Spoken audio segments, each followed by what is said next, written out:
This is your chance, Bonnie, to kind of get on the soapbox and share one example from your classroom about one of the ways that you're developing one of these 21st century skills in your students. So do me a favor, Bonnie, and can you share with our listeners what that looks like for you in your classroom?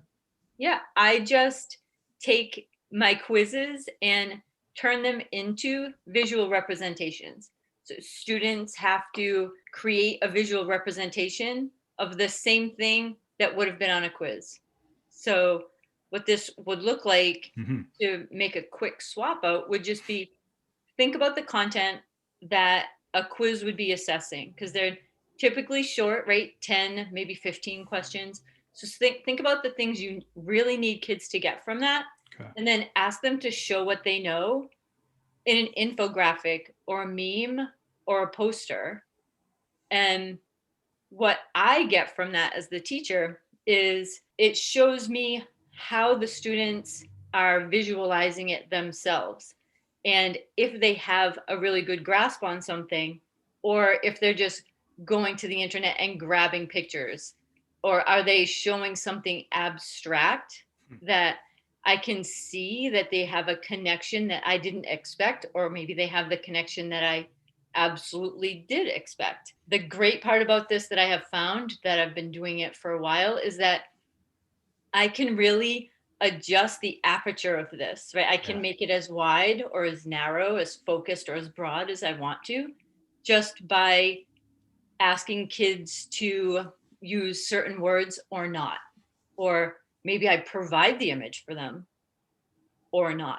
Yeah. So lots of room to play, and the kids really appreciate it. Yeah, so this is something I actually started doing when I started teaching the AP language and composition class that now has sort of found its way into everything I teach. And it focuses on sort of a basic introduction to rhetoric, sort of the classical terms and ideas, and then making it sort of user-friendly for a modern student. And so I focus a lot on helping students to understand that all communication is persuasive.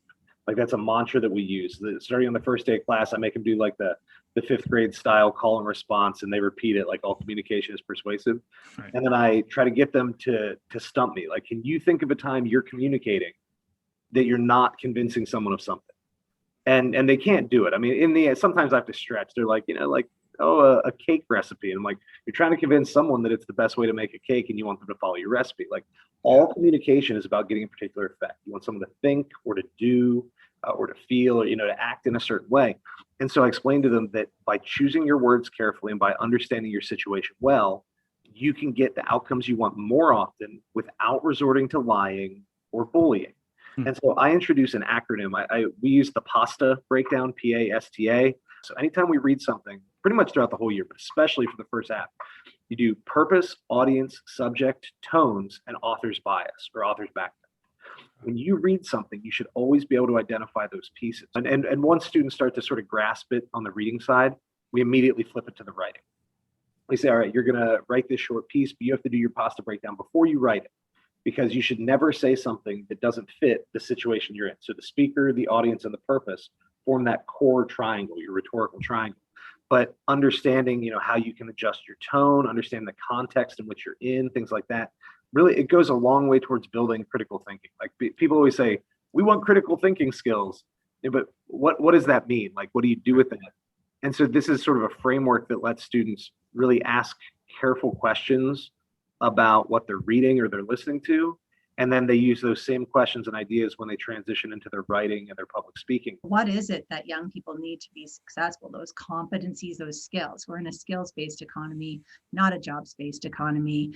We have to focus on those very skills. And so a big part of what teachers do is they are constantly working on those skills with young people. I believe that every teacher in New Brunswick is helping students to, develop their ability to work in a team and their abilities to problem solve and be critical thinkers. I really do believe that is happening and has been happening.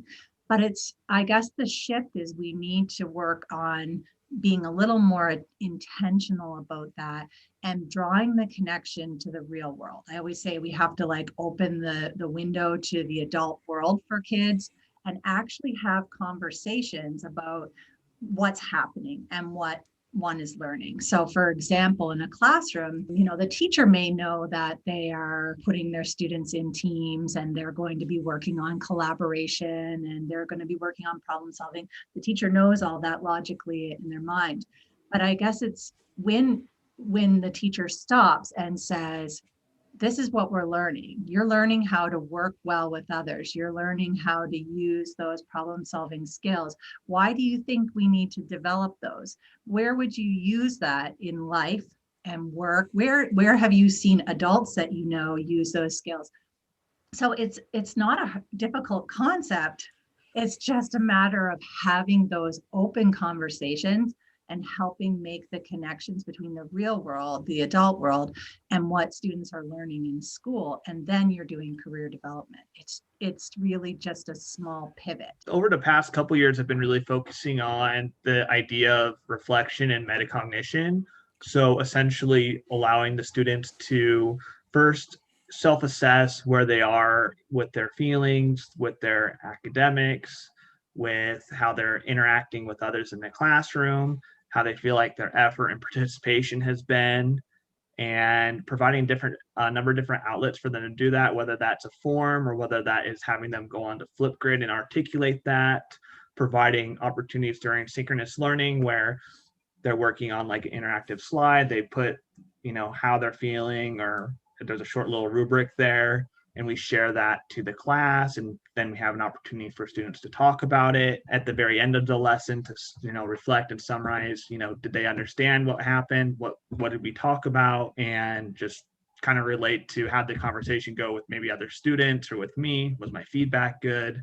So I think those have been really the biggest things that I've been focusing on, especially during this last school year, because so much has been occurring where we don't have control over. And I think having the ability to self-assess our feelings, our emotions, and how we're doing in relation to our learning through, talking about it or writing about it has really given students an opportunity to build those metacognition reflection skills that are essential for such a changing world that we live in. Well, I would put it as normalizing reflection and feedback and making space for quality work to occur, not necessarily looking for quantity. And that requires being selective perhaps about what overall expectations you're addressing and for how long. But I ask students 2 questions, and Spaces has really helped me make this something that's feasible and manageable for the students and for me. And each day I just ask them to write a response to question 1, what did I learn or make progress upon today? And question 2, what do I have questions about? What am I struggling with? And yeah, those are the 2 questions.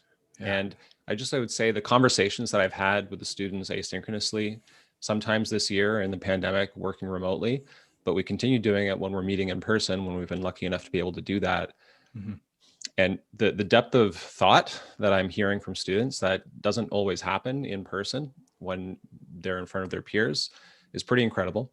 Yeah. And I just feel like that habit that the students have gotten into and I've gotten into in replying to the students' work and reflections has opened up a lot of really valuable conversations. I looked into PBL, I looked at what the benefits were, and I thought it was a great opportunity to bring into my classroom for my Spanish 3 and 4 students at the time, because they could focus on something they were interested in learning about. Yeah. They could be more independent in it. And I told them, like, I'm not going to kind of hover over you. I want you to find something that you're curious about. And then from that, they had that independence. And so I let them make a lot of decisions in the classroom. But then throughout that process, what I noticed is, they were building a lot, obviously language skills in the process as they were learning about different areas of, Spanish speaking countries, for example, but they were also building their skills for collaborating, because initially they worked on their own, but I had set up using Edmodo to have them connect with students in Argentina and Spain. And so first it was just conversation. So they were learning how to interact online, ask questions, make those relationships happen. And then we started to add different tools, like a video tool so they could see each other, then exchanging ideas. And so throughout that process, they built their skills definitely for creativity, because they came up with interesting ways to display what they had learned and share it. Communicating ideas, not just with ourselves in our classroom, but with the other students in other countries. collaborating whenever they would work together on projects and one of their classmates wasn't there, problem solving, because some of them actually then shifted from doing like project based to, hey, we found this is happening in this country, we want to come up with like a problem, like a way to solve this problem. Yeah. And so all of these different skills, but I knew it was working because the students, whenever they would present to their classmates, they would not necessarily have to read from, a script or presentation. Like they were engaged, they were just speaking from their excitement from what they learned. Yeah. And the other students were engaged in it as well, was more interactive. And the best part of it was that I had so many students that said, I stopped caring about the grade. I just cared about what was I going to learn next? Where could I go from here? What could I do next? And that was it. So our school actually just calls them learning skills. And we've got the effective team member, reflective thinker, independent learner, self-regulated learner, and engaged participant. And those are sort of the umbrella labels for the kids to give them an idea of what it is. Mm-hmm. And then beneath those are the actual skills. So for example, our reflective thinker is really about critical thinking, right? And our effective team member is really about communication and collaboration. So, in our discussions, in our daily lessons, I'm always drawing that vocabulary in, so it becomes secondhand and familiar to the students. But what I do within my practice is I include one of those in every assessment that I do. So this is especially helpful when I'm co-creating an assessment with students. So if I'm creating a rubric, for example, which would be something that could be very content-based, right? Like what curriculum expectations, and we're assessing on our level 1 to 4 or 8, or whatever. Yep. But in the bottom, I'll have engaged participant, or I'll have self-regulated learner, or I'll have effective team member. And the students have actually helped me to identify what that's going to look like, sound like, feel like in the classroom. Yeah. And then that way they really know when they're working on that project, what is it that Ms. Hayes is looking to see developing in me at that time. And by having this on each of the assessments, it also makes that language really, for lack of a better word, like alive in the classroom. One of my biggest focuses in helping students develop a 21st century skill, to use a modern skill, a modern competency, is search, and getting students to get beyond the first couple pages of Google search results, because particularly a high school student today has not known a world without Google. And doesn't know a world where you can't pick up your phone and speak a request and get some information spit back at you. But that doesn't mean you know how to vet information, doesn't really mean that you know even how to search. Right? So one of the things that I've passed along to many teachers, I would conservatively say hundreds of teachers over the last decade, is the idea of giving students an interesting search challenge that can't be solved with just one Google query. Cool. I mean, they have to go through a few different steps and use a few different parts of Google's advanced search menu. So for example, I like to take pictures of interesting things, like really big, interesting things, like the giant truck in Sparwood, British Columbia. I've used that one a lot over the years. Take this picture of this giant truck and then have students ask, okay, what do I want to know about this? Right? Like I've had students ask some really interesting questions over the years. I had a kid ask, how much poop can you haul with it? And then there's a typical, can you drive it? How big is it? Right? There's those typical kinds of questions. Yeah. Those kinds of questions that aren't necessarily a quick Google search of how big is the big truck, right? Or how much poop can you put in the big truck, right? That's not something that kids can do quickly. So I'll have them look at that big picture, ask these questions, and then go through their inventory of information that they have in front of them and search tools that they have in front of them to get to the conclusion of that search. There's a lot of our students that come to us with a pretty profound deficit of social and emotional intelligence and stuff. And so one of the things that we would do every morning during morning meetings is I called it the attention challenge. Not a very awesome name, but that's what we called it. Mm-hmm. And it just started out, kids were sitting on the floor at my feet. I would start a timer at the beginning of the year and we would do 30 seconds. And the kids had to keep their eyes on me for 30 seconds. And if they were able to do so, the boys won a shot of Axe body spray and the girls won a shot of whatever perfume I could scrounge from my wife's closet or whatever for that day. And then the intention was every week we moved it up like 15 or 30 seconds up to how old they were, because research shows you can only pay attention to how old you are, and I think that tops out at 25. So by the end of the year, I had this whole class being able to keep their eyes focused on me for 5 minutes. And that kind of goes back to my belief that psychology needs to play so much more a role, and maybe even before pedagogy. But then at my current high school, something that we are doing really, really, really, really awesome, which I'm very proud of our English department this year. As part of an exit ticket or exit requirement for our seniors, they had to do a legacy project. Cool. And so every senior had to come up with a service project within the community to kind of build that base of empathy, because I would absolutely argue that empathy is a 21st century skill, whether or not it's one of those 5 C's that we talk about a lot. But just to listen to some of the projects that these kids came up with, sometimes we don't give our kids credit, but if you get out of their way, it's pretty cool what they can do. So one of the things that I'm working on right now with one of my schools is the Do Your Bit Challenge. And that is working with the microbit and the UN Global Goals. And it allows you to basically have the students take a problem that's out in the world, take one of the UN Global Goals and use the microbit to design and solve that problem, to design a prototype. And it's a contest right now that is open globally to people all across the world between the ages of 8 and 18 years old. I love it because it combines real world tech with problem solving and digital skills, and it allows students to really learn to make a difference using technology. And there are prizes. So up until July 30th, you can actually enter the contest. So I've started working with one of my schools, and we started with the design thinking process and connecting it to the UN Global Goals. And we actually started with exploring what kind of problems in the world we want to solve.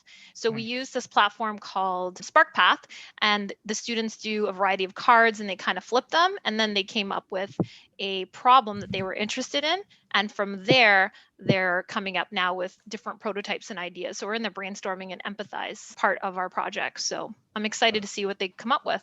All right. Now I have to confess, Josh and I cheated and came up with an answer together. That works. That's great. All right. Yeah. So what we focused on, because, we're lucky that we're getting to reform our day around the profile of a graduate. But there are a lot of things that I know within one class period, you may not be able to learn from what we're doing.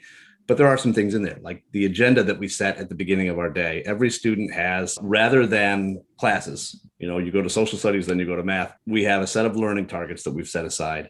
They can bring their passions into the classroom, so that if there's something that they really want to work on, but we'll find a way to connect that to some learning targets. But it all starts with that agenda, which is where they think about what they want to do that day and make a plan for themselves. And we take a look at it and make suggestions sometimes. Well, it's been a while since you worked on math, et cetera. But they start by planning out their day, and they begin the practice of looking at, well, what do I need to do, and what's right for me, and where are my priorities at the beginning of every single day. So that's something that I think translates to, a single class period anywhere, is just taking time to say, where am I right now? And what do I need to accomplish? And what do I really want to accomplish? And that, is made manifest by the agenda. Listening to their voice is very, very important, and getting as much of it in the classroom as possible. So, for example, one time we had an opportunity to have an Inuit athlete come in and speak to us. So that was great in itself. But I was watching the students react, and their excitement coming out of it later on was like, I was shocked. I wasn't expecting this conversation to continue on. So I thought, I have to use this excitement for something.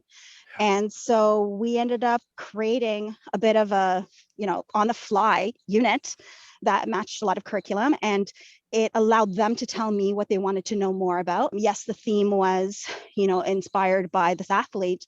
However, where the conversation went next stunned me because I wasn't expecting that level of depth. Yeah. And frankly, probably would not have planned that level of depth with my students. So hearing from them what excited them and use that as leverage, it really did help me create something more meaningful to them. And it lasted for pretty well the whole year. And so I'm sure that they're still talking about it somehow, but it's getting their voice in. So probably the biggest shift was, I don't know, it's been about 6 years of doing it, but going gradeless with my students from early as grade 2 all the way up to grade 6, and really allowing them to take control and reins over what grades and how they see themselves as learners. I've always thought about the idea of teachers. We have such privilege and we have such power. And the assessment process is such a one in which we exert our power, you know, and who's to say that as a learner coming into your classroom, like that as a teacher, I'm the gatekeeper of that grade to say that you're going to pass on or to move on through it. So flipping it on the head and asking kids to look at curriculum, to look and reflect and metacognitively think about how they're doing and building. So this turns into like the assignments in which you look at and asking them, okay, so here's an assignment. I was thinking about what do you think and what goals do you think we're going to meet and what expectations are we going to meet? And then as they go through it, it's like, are you meeting them? Are you growing with them? Are you not? And if you're not, where are we going to go with it? Like, how are you going to get there? And, you know, a lot of my students came back, you know, from grade 7 and 8, and they're just like, thank you. You know, like grade 6 is looking at curriculum, reading curriculum maps and trying to figure out where they're going to go and setting goals for the future. Right. Like that really is what we want our students to be coming out of school thinking about, right? Well, I think that the first thing, Damien, is we need to not only celebrate failure, but we need to make it our calling card. We need to fail gloriously and often in front of our friends, fall flat on our face and learn from it. I feel very passionately about it because learning is basically a means to overcome an obstacle with feedback and the support of peers and educators. So if you don't have failure, you don't have any material with which to learn. So in my school or in my class, failure is the goal as it allows us to have material from which to learn. So it also is funny, you know, because it doesn't become about me or the student, it becomes about this mountain that we climb. And I think people rally around obstacles that are formidable. So it also allows us to have these high expectations, but with grit, with community, we can do a lot of good stuff. Let's get granular a little bit. So I'm another teacher, I'm listening to this. What does it actually mean? How do you pitch to the student that it's okay to fail in your class? So you make a speech in front of your friends, no notes, and it's awful. And then we give feedback so that we could learn what works and what doesn't work. And then from the failure, really stitching together, I call it kind of like just glints of excellence. So that as more students present, they grow in their competence and confidence. But as importantly, it then kind of raises the expectations because you can't repeat what anybody else said. It has to be somewhat unique. So that's one example. The other example is that. And so one thing I've found recently in the last few years of my teaching is gamification. And gamification is all the best parts you love about games, whether it's sports or a board game or a card game, taking that and just putting a layer of that on your education. So I'm still teaching the same content I was teaching, but looking through that lens of how can I make this more like a game? Because I think if you think about in a lot of games, like kids want to be good on their own, like a basketball player wants to be really good on their own, but they're contributing to a team. So they're building their own and driving their own things, but they're also collaborating and helping others around them. And I think that's been missing. Kids have been very isolated. Now I'm going to make my good grades. I'm going to do this, but it's just for me. And so I think then when they get in a real world situation, they're still in that mindset of, well, I've got to build my structure, my stuff, and not think about, hey, if I do well for myself, I also can help my team. And gamification does that. And so, like, for an example, here's one we did recently. So we had all those ball pit balls, and we wrote lots of different words from our content, from science, social studies, all those different things. and did verbs, nouns, adjectives, adverbs, all those, and put them all in the middle. And they had to do these little scooters, and they had to ride out like Hungry Hippos. Do you remember that game? Yeah. So they had to capture some of those balls, pull them back, and then they had to sort them into the 8 parts of speech. And they worked as a team, not for whoever did it first. It was who could sort all those out correctly.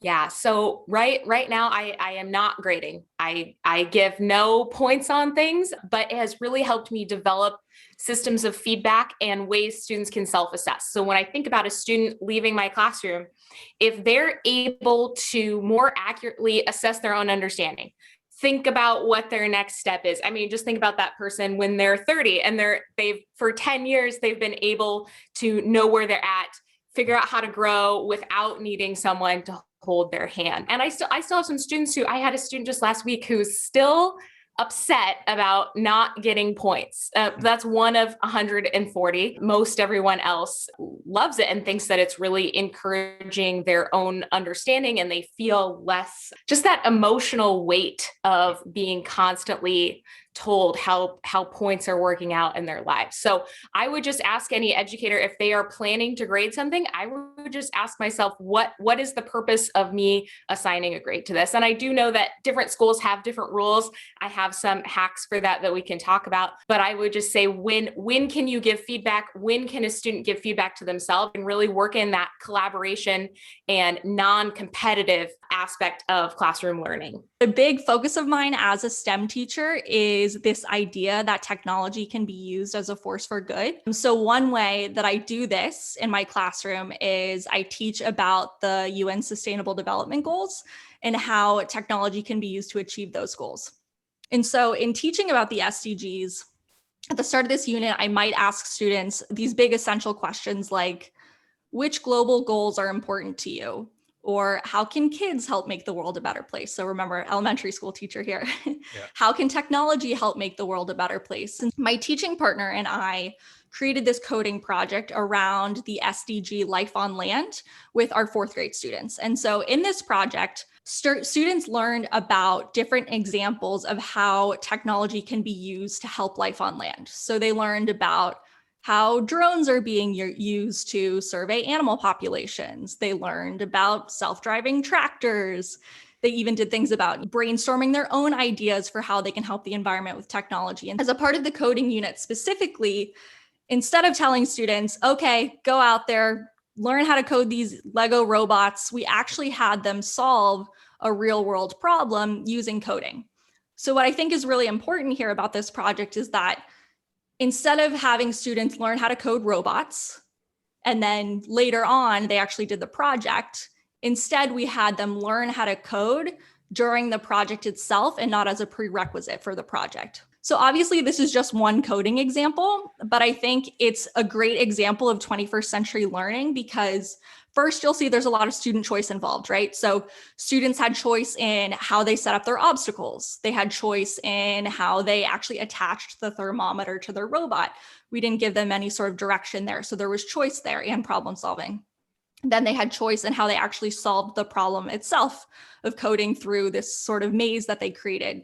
Then, of course, there's the 21st century skills like communication, there was problem solving, collaboration. But then, of course, they also were learning these coding skills and standards through things like testing and trial and error. Yeah, the one thing that I think was the most revolutionary to not only to my classroom, but to my own growth as an educator was years ago, I was teaching a STEM class and we had newly developed the STEM class for our middle school. It was a quarter class, so every kid took the class for a quarter. And so what I realized was that part of the problem was that I was trying to teach every kid in my classroom at the same exact pace. And my kids who I was going too slow for were goofing off while they waited for me. And my kids who I was going too fast for were goofing off because they were frustrated. So I turned the class into a student-paced course. So I took all that content that I developed and I made it all digital and I put it all on a website. And nowadays I'd probably use like Google Classroom or something for it. But back then it was on a website and they just went through the activities in order.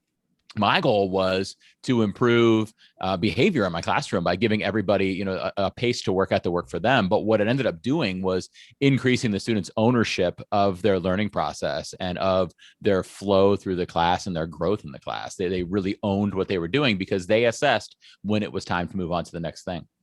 Absolutely. I'm a big fan and just overall believer in less is more.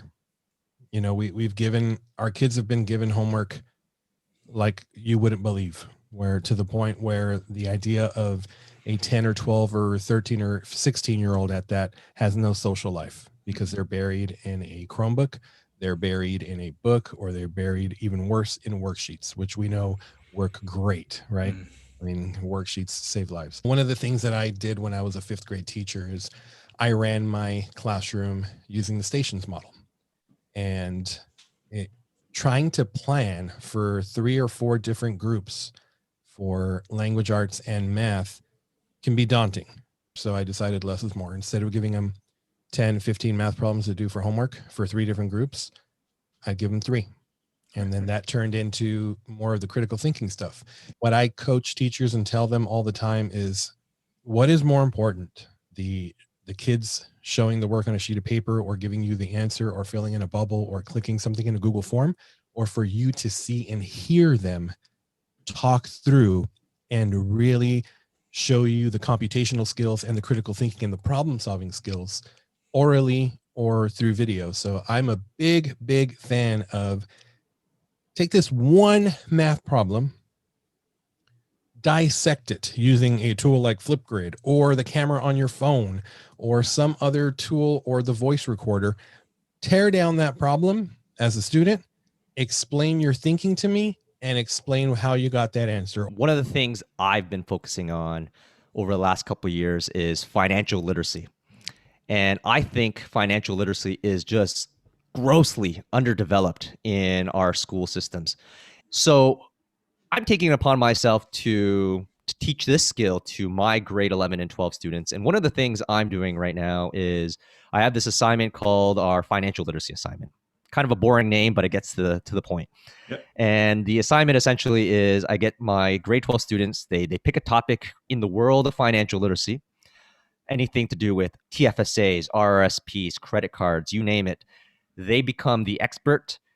They come back to class sometime during the school year and they present that topic in any way that they want. It could be a video, could be a PowerPoint, could be a whatever. They're going to present that material, they become the expert, and then after that, we kind of have a Q&A session and we talk about it.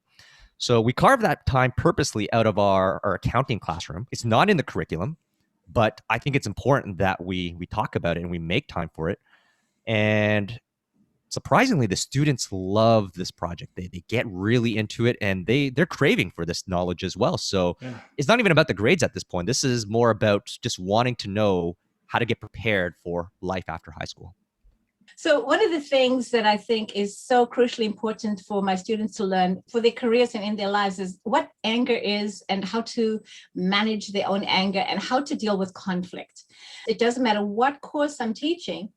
I teach students what's happening in their brain when they're angry and why they might be angry. I tell them that when they are angry, they are never angry for the thing that they think they are.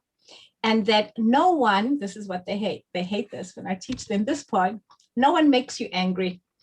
The switch in your brain that actually sends the cascade of chemicals that gives you the feeling of anger, you are the only person who has access to that. So one day I was in my class and I was teaching, and you know, as a teacher, you've got 1,000 things happening at the same time.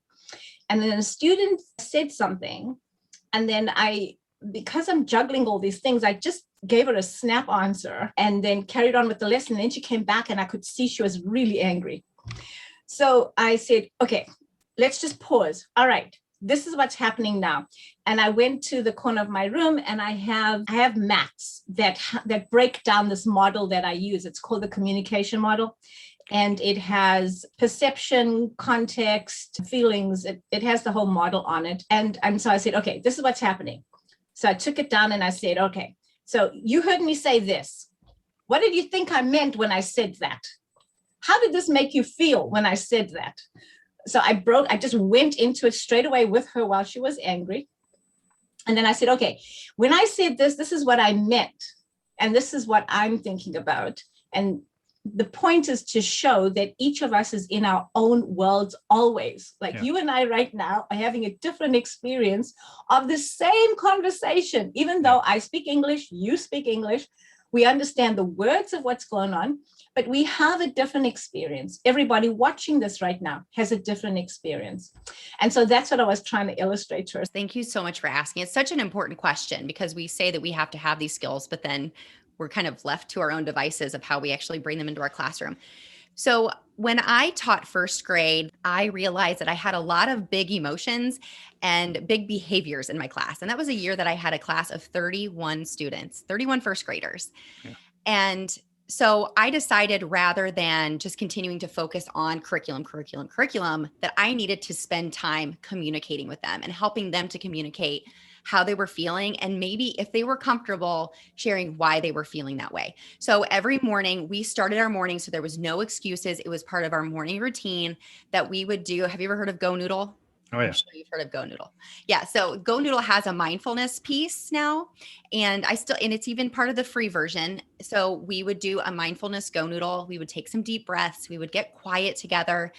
And then each day I would open up the opportunity, if they chose to take it, to say hello to the class, tell everybody how they were feeling and why, and something that they were excited about for that day. So I was able to kind of take stock and to get to know them a little bit as a human being rather than just a student. And that way, if they had those big emotions or they had some big behaviors, I would be able to come back to that and create conversation around that.